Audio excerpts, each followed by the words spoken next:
On repart, les amis, on repart avec Florian Le Goff, qui est le fondateur de... Alors, laquelle on met en avant d'ailleurs, Florian? Parce que c'est Kelindi, parmi tes entreprises la plus importante? Oui, Kelindi, aujourd'hui, on est en levée de fonds, on est en train de faire des belles mises sur le marché, donc je pense que c'est le bon sujet pour aujourd'hui. Big Data au service de la santé. Exactement. Alors, l'ambition d'ailleurs, vous allez sur le site internet de Kelindi, vous allez voir, il est en construction d'ailleurs, hein, voilà.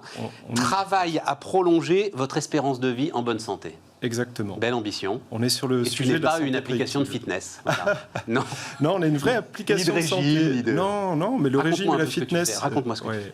Le régime et la fitness, c'est important, mais c'est pas ce qu'on fait. Nous, on s'intéresse à modéliser la croissance de l'être humain et modéliser son vieillissement. Alors, c'est un gros sujet. Il y a beaucoup de paramètres, mais on pense qu'en 2020, ça y est, on a la puissance de calcul pour dire cette personne-là, qui a 65 ans, qui va rentrer en retraite, quel est le risque qu'elle va avoir de développer telle maladie chronique ou d'avoir telle décompensation ou quel impact sur le psychique. Ça, on ne pouvait pas le faire encore. Maintenant, on a la puissance de calcul, on a suffisamment de paramètres et on est capable de dire qu'est-ce qui va arriver, ou en tout cas, d'essayer d'imaginer ce qui peut arriver. Mais en fonction des informations qu'elle te donne, cette personne. Bien sûr, on reste sur du déclaratif. Et ça, c'est la particularité de Kelindi. J'ai d'autres entreprises, effectivement, qui sont dans le parcours de santé pour suivre les personnes malade. Kelindi, c'est vraiment une ambition qui est très large, c'est de se dire, la personne n'est pas encore malade, je vais la suivre, lui poser des questions régulièrement, et grâce à ça, avant qu'elle soit malade, je vais prédire qu'est-ce qui peut arriver. Oui, mais alors là, je vais citer le seul médecin que je connaisse vraiment, c'est-à-dire le Dr House, qui, dans cette série célèbre, dit tout le temps, tout le monde ment. C'est vrai. C'est son grand... C'est vrai. Voilà, vous connaissez tous ça. Il ne veut pas parler aux malades, il dit ça sert à rien. Tout le monde ment. C'est vrai, mais ça c'est très intéressant comme sujet. Alors comment est-ce que tu arrives à contourner je ne ce mensonge chronique? Je ne contourne pas le mensonge chronique, c'est juste que les humains, malheureusement, sont beaucoup plus honnêtes avec une machine qu'avec un autre être humain.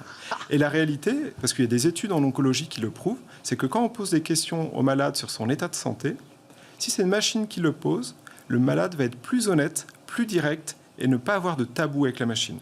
Alors qu'avec son praticien, le médecin, ne parlons même pas de l'entourage, il ne sera pas du tout aussi honnête. Et ça, c'est surprenant, mais on a des études qui le prouvent. Ouais. Bon, c'est un côté utile pour nous, mais c'est la réalité. Oui, c'est un peu ce qu'on raconte sur Google. Oui. Google est sans doute celui qui en sait le plus sur nous. Voilà, qui n'a jamais essayé avec la saisie prédictive de Google de voir ce que les voisins recherchaient? Non. Le quartier recherché, c'est parce que quand on commence à taper un mot, la suite se prédit. Et Kelindi, on va se poser sur les mêmes analyses de données par rapport au voisinage, qu'est-ce qui se passe dans la région, qu'est-ce qui se passe dans ce pays-là, comment cette personne va pouvoir vieillir. Parce qu'aujourd'hui, il n'y a pas de raison que vous vieillissez très différemment d'une personne qui est dans la même classe d'âge, dans le même quartier. Ouais. Par contre... Oui, mais qui a eu la même histoire, c'est vrai, qui a fait les mêmes études, c'est vrai, mais le même métier, les mêmes postures, la même alimentation. Sociologiquement, on va se retrouver quand même dans des endroits géographiques regroupés. Aujourd'hui, on déploie notre solution dans les Hauts-de-France, aussi bien à Lille que dans les alentours de Valenciennes et de Maubeuge, qui sont 3 territoires très différents. Et à Lille, on a des similitudes sur la manière dont les gens vieillissent qu'on ne retrouve pas dans les autres territoires. Donc il y a aujourd'hui une inégalité sociale. Et que surtout avec le valenciennois, parce que là on sort des mines en plus. On sort des mines, mais Valenciennes est en train de remonter la pente, mais il y a encore beaucoup de boulot. Oui, mais et on va pouvoir les aider. Pour le coup, ton public, 65, 70 ans, 75 ans, c'est effectivement des gars qui, pour certains d'entre eux, ont connu l'industrie dans ce qu'elle avait de particulièrement compliqué. Et c'est pour ça que c'est important de personnaliser la prise en charge. Aujourd'hui, la personne qui vit à Lille, je vais la comparer à d'autres personnes qui sont similaires, qui vivent un peu sur un territoire lillois, ou qui vivent, par exemple, dans le 6e arrondissement de Paris. Je ne vais pas avoir le même vieillissement qu'à Neuilly. Alors, donc, comment ça se passe? Parce que tu dis, je réponds à une machine. Enfin, j'imagine, c'est par le web? Alors, c'est une application. C'est une application. Il y a 2 applications, une qui s'appelle Malo, l'autre qui s'appelle Edge Advisor. Chacune est destinée à un public, mais ça repose sur la même infrastructure, qui est notre technologie d'intelligence artificielle. Et c'est une app qui te pose des questions tous les mois. Et ces questions-là, elles changent suivant le temps. On regarde l'évolution. Beaucoup de questions. Enfin, c'est assez complet, j'imagine. C'est très complet. En fait, pour donner une image sur la vie de l'enfant, dans les 3 premières années, on pose plus de 1000 questions. Mais c'est relativement indolore parce que chaque questionnaire dure moins de 5 minutes. Ça, c'est Malo, ça. Hein. Ça, c'est Malo, tout à fait. Et sur 1000 questions, on arrive à avoir suffisamment de paramètres pour nourrir l'algorithme et avoir une bonne projection de ce qui se passe. Mais donc quoi? Donc c'est les parents qui remplissent? C'est les parents qui remplissent. C'est des questions qui peuvent être assez simples. La posture de la tête, est-ce que l'enfant vous regarde et sourit? Alors quand on est père d'une famille nombreuse, on a un savoir-faire. Mais pour les personnes dont c'est le premier enfant, ça nous permet de détecter un certain nombre de problèmes du neurodéveloppement, de détecter certaines maladies chroniques très tôt. Et notre objectif, c'est de détecter la plupart des maladies et des troubles du neurodéveloppement, les diagnostics qui se font entre 4 et 8 ans aujourd'hui. On pense, et on va essayer de le prouver avec une étude clinique, pouvoir le faire à 18 mois. Prise en charge plus tôt. Et donc là, à ce moment-là, tu préviens les parents, c'est-à-dire si à un moment l'algorithme détecte quelque chose... Je préviens les parents, ou plus précisément, je les oriente vers le médecin. Avec un sujet. Ça. Oui, c'est ça. Parce que c'est chaud. On ne peut pas leur dire... Et surtout, nous ne sommes pas un médecin. Et je ne crois pas trop d'ailleurs aux symptômes checkers, aux techniques qui disent on pose tel diagnostic sur la base de votre déclaration. Ouais, tout à fait. Non, ça, il y a un savoir-faire des médecins, l'historique de la maladie, l'examen clinique qu'on ne remplacera jamais. Par contre, renvoyer les personnes au bon moment, plus tôt, ça, on peut faire.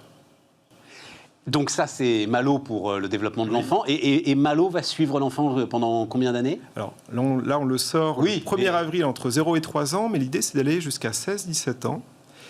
Mais à un moment, c'est l'enfant qui va reprendre la main. Et on va être sur un carnet médical pour partager l'info de santé utile avec les parents ou celle qui n'est pas utile, que l'enfant reste le propriétaire.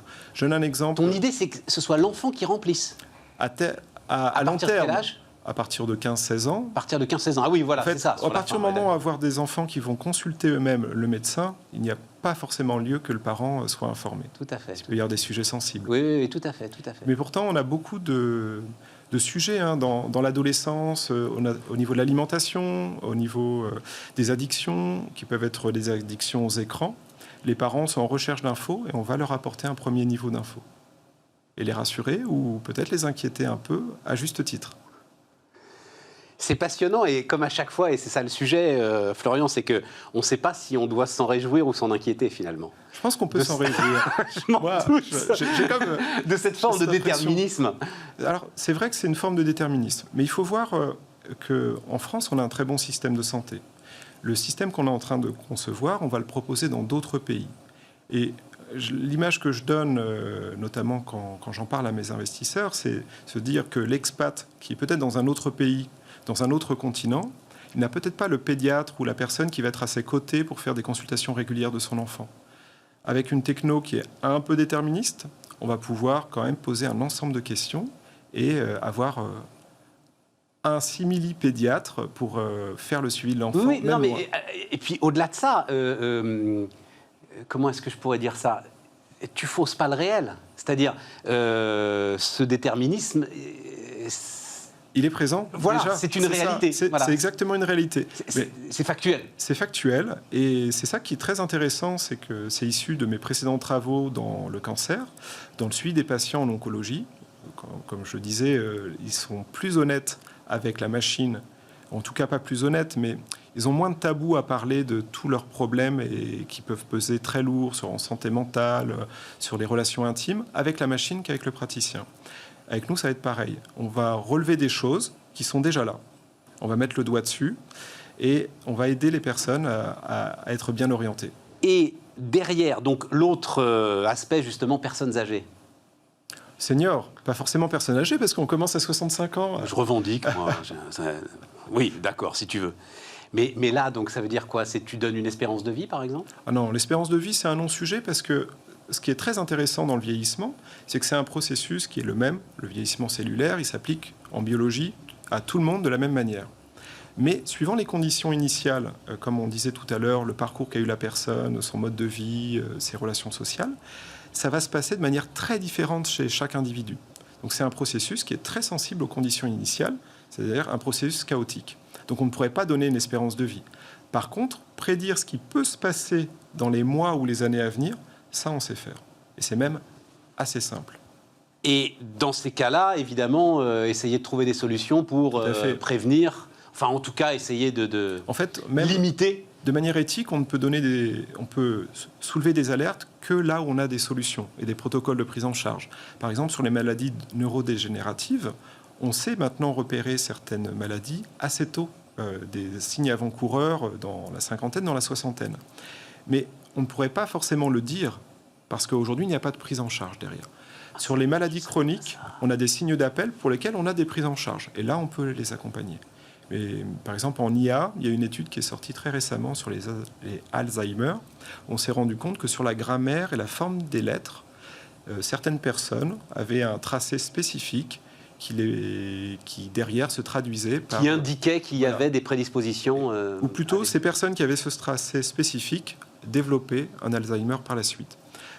Éthiquement, c'est intéressant enfin, c'est bien de le savoir, mais éthiquement, c'est pas une information qu'on peut restituer. Donc, on est sur une frontière très, très difficile à tracer. On a un comité éthique qui nous aide là-dessus, heureusement. La confidentialité est évidemment un enjeu très, très important. Un très grand enjeu. Avec des données de santé, oui. Donc j'imagine qu'il faut en plus... Enfin, il y a des procédures... Des procédures de déclaration, des hébergements très lourdes, sécurisés. C'est un coût réel, mais c'est une nécessité. L'actualité l'a prouvé, on a encore eu des fuites de données. Chez Kalindi, on a un modèle un peu particulier parce qu'on chiffre la donnée, c'est-à-dire que nous, on n'a pas accès à la donnée de l'utilisateur. Comme ça, en cas de piratage, ce seraient des données chiffrées qui ne seraient pas exploitables. C'est l'utilisateur à la clé vers ces données. Mais c'est des coûts très importants et pour un entrepreneur, c'est un frein, mais c'est un frein utile.